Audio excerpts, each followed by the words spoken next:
அவர் அப்பவே போயிட்டாரு அப்படின்னு சொல்லி அனுப்பிட்டு இருப்பாங்க. அன்னைக்கு நைட் வரைக்கும் நம்ம ஹீரோ தேடிட்டு இருந்திருப்பான். அவர் எங்கேயுமே கண்டுபிடிக்க முடியல. அதே சமயத்துல நம்ம மாஞ்ச என்ன பண்ணிட்டு இருந்திருப்பாங்கன்னா உடல் உறுப்பு ஆராய்ச்சி பண்ணக்கூடிய ஒரு டாக்டர் நம்ம ஹீரோ கிட்ட கொண்டு வந்து விட்டுருப்பாங்க. அதோட அந்த எபிசோட என்ன இருக்கும், அது கருத்து என்ன இருந்துச்சு அப்படிங்கிற எபிசோட பார்க்கலாம். ஓகே, நம்ம கதைக்கு போகலாமா? அதோட ஓப்பனிங் சீன்ல அந்த சர்ஜனை தான் காமிக்கிறாங்க. அவனோட பேர் வந்து புராண்டோ. நடக்கிறத காமிக்கிறாங்கன்னா இவனுக்கு நம்ம ஹீரோட பாடி ரிசீவ் பண்ண சொல்லி ஒரு லெட்டர் வந்திருக்கும். அதை படிச்சிட்டு இருக்க மாதிரி காமிக்கிறாங்க. இந்த சீனிங்க கட் பண்ண டைட்டில் போட்டு இந்த எபிசோட ஸ்டார்ட் ஆக ஆரம்பிக்குது. டாக்டர் இருக்கால, அவர் கூட குண்ட ஒரு அஸ்ட் நடந்து வந்துட்டு இருக்காரு. பின்னாடி காகிமுரா இவர் தான் நீங்க ரிசர்ச் பண்ணக்கூடிய ஆளு அப்படின்னு சொல்லிட்டு நம்ம ஹீரோ காமிக்க ஹீரோ காகிமுராவை பார்த்துதான் கொஞ்சம் என்ன பண்ணி வச்சிருக்க அப்படின்னு அவன் அடிக்கலான்னு போகும்போது அவனோட கையும் காலையும் ஒரு கம்பில சேர்த்து வச்சு லாக் பண்ணி வச்சிருப்பாங்க. நம்ம ஹீரோ காகிமுராவை பார்த்து ஏறிட்டு போனதும் ஹீரோ பாக்குறதுக்காகவே ஒரு 2 சோல்ஜர்ஸ் எனக்கு வச்சிருப்பாங்க. அவன் நம்ம ஹீரோ ஒரு மாதிரி போனதும் அவனோட சங்கிலியை பிடிச்சி எடுத்து வைக்க அந்த டாக்டர் கூட ஒருத்தன் வந்தா அப்படி சொன்னல, அவனுமே கிரிமினல் தான் போல. அவனோட கையுமே லாக் பண்ணி தான் வச்சிருக்காங்க. இந்த எக்ஸ்பெரிமெண்ட் பண்ணி முடிக்கிறதுக்கு எனக்கு எத்தனை நாள் இருக்கு அப்படின்னு சொல்லிட்டு காகிமுரா கேட்கும்போது நான் 8 நாள் தரேன், அதுக்குள்ள இந்த எக்ஸ்பெரிமெண்ட் சக்சஸ்ஃபுல் ஆகணும் அப்படின்னு சொல்லும்போது இவர் இம்மார்டல் தானா அப்படிங்கிறத கன்ஃபார்ம் பண்றதுக்கு 8 நாள் போதாது. அப்படி இருக்கச்சில என்னால எப்படி இன்னொருத்தரை இம்மார்டல் ஆக்க முடியும் அப்படின்னு சொல்லிட்டு கேட்கும்போது இப்ப எதுக்காக வந்திருக்கா அப்படிங்கிறது நமக்கு தெரிஞ்சிருச்சு. நம்ம ஹீரோட பாடி டெஸ்ட் பண்ணி அதே மாதிரி இன்னொருத்தரை இம்மார்டல் ஆக ட்ரை பண்ண போறாங்க. அப்ப காகிமுரா அந்த டாக்டர் கிட்ட அவங்கிட்ட எல்லா டீட்டெயிலும் அப்படியே சொல்லிட்டேன், அப்படி இருந்தாலும் மறுபடியும் என்ன கேட்டுட்டு இருக்கேன் அப்படின்னு சொல்லி கேட்க, இல்ல நீங்க சொல்றதுலாம் சரிதான், அதை கண்ணால பார்த்தாதானே என்னால நம்ப முடியும் அப்படின்னு சொல்லி கேட்கும்போது அதை உனக்கு நான் காமிக்கிறேன் அப்படின்னு சொல்லிட்டு நம்ம ஹீரோட செஸ்ட்டை மறுபடியும் விட்டாரு. நம்ம ஹீரோ அப்பவே சொன்னாரு என்னோட பாடி மட்டும் தான் இம்மார்டல் தவிர அவருக்கு ஏற்படக்கூடிய காயம் எல்லாம் எத்தனை தடவை படுறாரோ அத்தனை தடவை அந்த வழியை அவர் உணர்ந்துதான் ஆகணும். சரி, இப்ப இவரு வேற வெட்டிட்டாரா? நம்ம ஹீரோ வழியில துடிச்சிட்டு இருக்க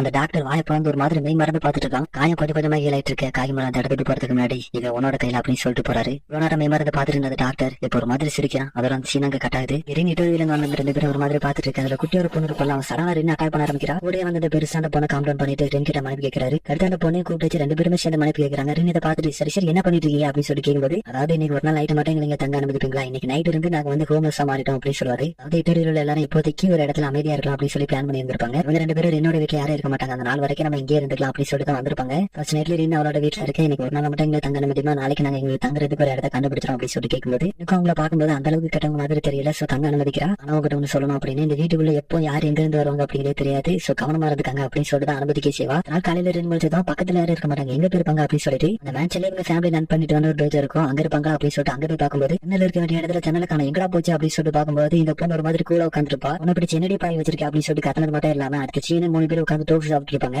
அந்த பொண்ணு ஒரு மாதிரி மறைச்சு பாத்துக்கிட்டே இருப்பா. நீ இதுக்கு மட்டும் பதில் சொல்லி ஆகணும் அப்படின்ற மாதிரி பாத்துட்டு இருக்க. அவ கண்டு காணாத மாதிரி சூப்பர் மட்டும் குடிச்சிட்டு கிளம்பலாம் அப்படி பார்க்கும்போது அவளை பிடிச்சி என்னது அப்படின்னு அந்த வாட்டையை காமிச்சு கேட்கும்போது இடத்துல ஒரு ஜன்னல் இருந்தா நல்லா இருக்கும் தோணுச்சு, அதான் வாட்டையை போட்டு விட்டேன் அப்படின்னு சொல்லுவாளா. நாங்க ஆல்ரெடி இருந்துச்சமா இப்படி இழுத்து திறக்குது அப்படின்னு சொல்லிட்டு சொன்னா ஜன்னலோட நல்லா ஆண்மட்களும் உள்ளவரை கஷ்டப்படுச்சு, அதான் இவ்வளவு பெரிய வாட்டையை போட்டு விட்டேன். மட்டும் இல்லாம இந்த வீட்டுல நிறையவே கெட்ட ஆண்மக்கள் இருக்கு, இந்த வீட்டுல இதுக்கு முன்னாடி ஏதோ ஒன்று பெருசா நடந்திருக்கு அப்படின்ற மாதிரி சொல்ல அந்த சீனியர் வந்து வெளியே எங்கேயோ போக போறா போல. அப்ப அந்த பெரியவர் கிட்ட வந்து இதை பேர் நான் சரி பண்ண பாக்குறேன் அப்படின்னு சொல்லி சொல்லும்போது சரி பண்றதெல்லாம் இருக்கட்டும், ஆனா நீங்க அவளே கண்டிப்பா சேர்த்து வேலை வாங்கணும் அப்படின்னு சொல்லிட்டு தான் போவா. இன்னைக்கு எனக்கு சொன்னதுல நிறையவே சந்தேகம் இருக்கு, எப்பவுமே மாஞ்சி சொல்லாம போக மாட்டாரு, அப்படி பேர் இருந்தாலும் சரியான டைமுக்கு வந்துருவாரு திரும்பி. ஆனா என்னமே வரல அப்படின்னு சொல்லிட்டு அந்த கேஸ்ட்ல இருக்கிறவங்களுக்காக எதாவது தெரியும் அப்படின்னு அவங்க போய் கேட்கலாம் போனா ரொம்ப நேரம் வெயிட் பண்ணி பாக்குறா, எவனுமே வர மாதிரி தெரியல. அடுத்து ஹைக்கிரனை மீட் பண்ணி வந்து இது ரொம்பவே சந்தேகமா இருக்கு, நீங்க வந்து கொஞ்சம் கேளுங்க அப்படின்னு சொல்லிட்டு ஹைக்கிரனை கூட்டு வந்து கேட்டா அங்க இருக்கக்கூடிய ஒருத்தர் வந்து எனக்கு அப்படிலாம் யாரும் தெரியாதமா அப்படின்னு யாரும் இங்க இருந்த மாதிரி தெரியல அப்படின்னு சொல்லிட்டு சொல்ல நாங்க உள்ள போய் செக் பண்ணிக்கிறேன் உள்ள விடுங்க அப்படின்னு சொல்லி கேட்கறாங்க. ஆனா வந்து உள்ளே விட மாட்டேங்கிறான். சரி உங்க பாஸ் வர சொல்ற அவர்கிட்ட நாங்க கேட்டுக்கிறோம் அப்படின்னு சொல்லும்போது பாஸ் இங்க இப்ப ஒரு மீட்டிங்ல இருக்காரு அப்படின்னு சொல்லி சமாளிக்கிறான். இன்னைக்கு நைட் நாங்க வந்து பாத்துக்கிறோம் அப்படின்னு சொல்லிட்டு போகும்போது அவர் நம்ம ஹைக்கிரனை மட்டும் கூப்பிட்டு ஒரு பேப்பர் கொடுக்குறாரு. என்ன எழுதிருக்கா அந்த முக்கியம் ரியோ அப்படிங்கிற இதுக்குள்ள இருந்து ஹைக்கிரனை விடுவிக்கிறதாவும் அது மட்டும் இல்லாம இந்த பேண்டை வேணான்னு காகிமரா டிஸ்மெண்டல் பண்ணி கையெழுத்து போட்டிருக்காரு. வாதோன பார்த்தா கூட சொன்னாரு, அதே போட்டு தந்துட்டேன் அப்படின்னு சொல்லிட்டு கொடுக்க ஹைக்கிரனை எடுத்து வாட்சி பாக்குறான். அடுத்து நம்ம ஹீரோக்கு என்ன நடந்திருக்கும் அப்படின்னு சொல்லிட்டு 2 பேரும் யோசிச்சுட்டு கேட்கல வந்து உங்களை ஃபயர் பண்ணிட்டாங்க அப்படின்னு சொல்லிட்டு கேட்க ஆமா என்ன வேலையை விட்டு தூக்கிட்டாங்க, கண்டிப்பா மாஞ்சிக்கு ஏதாவது நடந்திருக்கும் அப்படின்னு சொல்லிட்டு நீங்க சந்தேகப்படுறேன். நம்ம ஹீரோட பாடியில அவ கொஞ்சம் கொஞ்சமா பிளட் எடுத்து அவரோட இம்மார்டல் பாடி அவங்க டெஸ்ட் எடுத்துட்டு இருக்க சமயத்துல நம்ம ஹீரோ கண்டுபிடிக்கணும்னா கீச்சியை பார்த்தா தான் முடியும் அப்படின்னு சொல்லிட்டு 2 பேரும் கீச்சி தேடி போயிருப்பாங்க. அந்த கீச் எங்க போனாரு அப்படிங்கிறது தெரியல. அந்த டயரோட வந்து வீட்டுக்கு வரும்போது அவர் பேண்டுக்குள்ளே வேலை பார்த்துட்டு இருப்பாரு. இங்க உள்ள அந்த பொண்ணு அழகா உட்காந்து சாப்பிட்டு இருப்பா.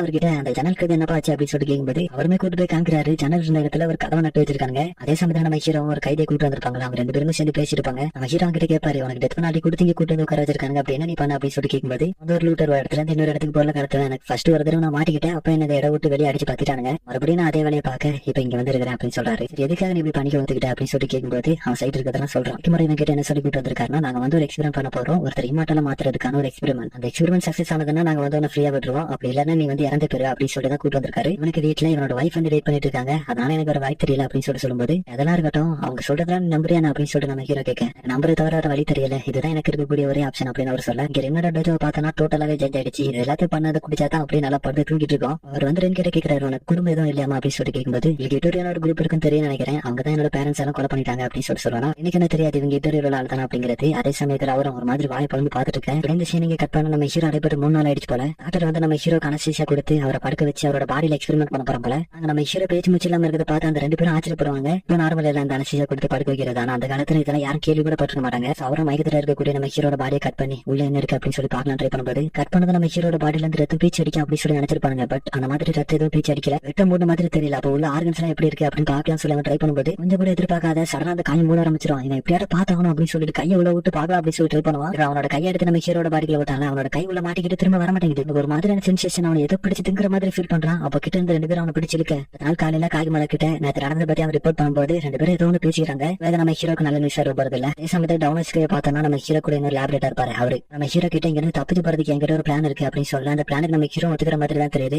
நம்ம ஹீரோ பத்தின நியூஸ் ஏதாவது கிடைச்சிருக்கா அப்படின்னு ஹைக்கிற போய் பார்க்கும்போது உங்களை நான் கீச்சை கண்டுபிடிச்சேன், அவன் கிட்ட ஒன்று பேசணுமா அப்படின்னு சொல்லிட்டு என்ன கீச்சு கிட்ட கூட்டு போக டவுனஸ்கே பிளான் பண்ண மாதிரி நம்ம ஹீரோ ஃபுட் பாய்சன் ஆன மாதிரி நடிக்க ஆரம்பிக்கிறாரு. அந்த டாக்டர் பார்த்துட்டு உனக்கு என்னாச்சு அப்படின்னு சொல்லிட்டு நம்ம ஹீரோ கிட்ட நடந்து வர நம்ம ஹீரோ அவரை பிடிச்சிட கிட்ட இருந்து சொல்லி அவரை விட்டுடா அப்படின்னு சொல்லி மிரட்ட ஆரம்பிக்கிறான். கையில இருக்கிற வெப்பனை நீ இப்ப கீழே போடு, இல்ல டைம் கதை முடிஞ்சிடும் அப்படின்னு நம்ம ஹீரோ சொல்ல அந்த வெப்பனத்துக்கு கீழே போட்டதும் டவுனஸ்கே அந்த வெப்பன் எடு அப்படின்னு சொல்றாரு. டவுனஸ்கே வந்து வெப்பன் எடுக்கலாம் சொல்லிட்டு போகும்போது இப்படிங்க நடக்கிறதெல்லாம் காகிமராக்கு தெரிஞ்சு தெரியல. நான் அவரே இந்த இடத்துக்கு வந்துட்டேன். டவுனஸ்கே பாத்தீங்க என்ன பண்ற டவுனஸ்கே அப்படின்னு சொல்லிட்டு கேட்க ஹீரோ காகிமராவை பார்த்துட்டு ஹீரோ கேப்டன் வந்துட்டாரா அப்படின்னு சொல்லிட்டு சொல்லும்போது நான் நினைச்சு எப்படி இந்த மாதிரி எதாவது பண்ணுவேன்னு அவரை விட அப்படின்னு சொல்லி கேட்கும்போது அந்த ஸ்வார கீழே போட அப்படின்னு சொல்லிட்டு நம்ம ஹீரோ சொல்லும்போது அந்த ஸ்வாரத்துக்கு மேல வீசுவாரா பிளான் பண்ணி போட்டு பாரு. அந்த கட்டில ஒரு மாதிரி தட்டிட்டு அதை நம்ம ஹீரோட 4 ஆர்ம்ஸ்ல வந்து குத்த வழியில நம்ம ஹீரோ டிஸ்டர்ட் ஆகும்போது அவரோட கையில ஒன்று வெட்டி எடுத்துருவாரு.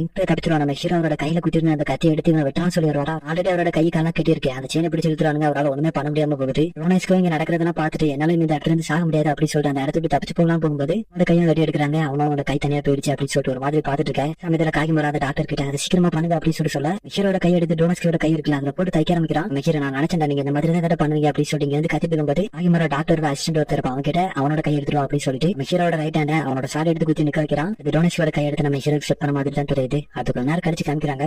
இங்க நடந்ததுல ரொம்பவே டயர்டா இருப்பான். அதனால அவனோட ஸ்ட்ரெச்சர்ல போட்டு வெளியே தூக்கிட்டு போறாங்க. அதே சமயத்துல டாக்டர் காகிமரா கிட்ட எனக்கு எக்ஸ்பெரிமெண்ட் பண்ணும்போது இந்த மாதிரி வெட்டுறதுக்கு ஒரு ஆள் வேணும் அப்படின்னு சொல்லிட்டு கேட்க காகிமராவை மரண தண்டனை கொடுப்பாங்க. அதுல ஸ்பெஷலிஸ்ட் ஒருத்தர் அரேஞ்ச் பண்றேன் அப்படின்னு சொல்லிட்டு போக நம்ம ஹீரோ அவரோட கை மாறி இருக்கு. அது ஒரு மாதிரி சுத்தி பார்த்துட்டு இருப்பாரு. அங்க ஒர்க் பண்ணக்கூடிய ஒரு மேடு வந்து அவனுக்கு சாப்பாடு பரிமாறிட்டு இருக்கு. அந்த இடத்துக்கு இவங்க 2 பேரும் வராங்க. டவுனஸ்கே பார்த்து அவனோட கை இப்ப பரவாயில்ல அப்படின்னு சொல்லிட்டு கேட்கும்போது உண்மை நம்ம ஹீரோட கையை அசிட்டு காமிக்கிறான். இப்ப பரவாயில்ல அப்படின்னு சொல்லிட்டு காமிக்கும்போது எல்லாம் கரெக்டா போகுது அப்படின்னு இங்க வேற மாதிரி யோசிச்சுட்டு இருக்கேன். அதோட இந்த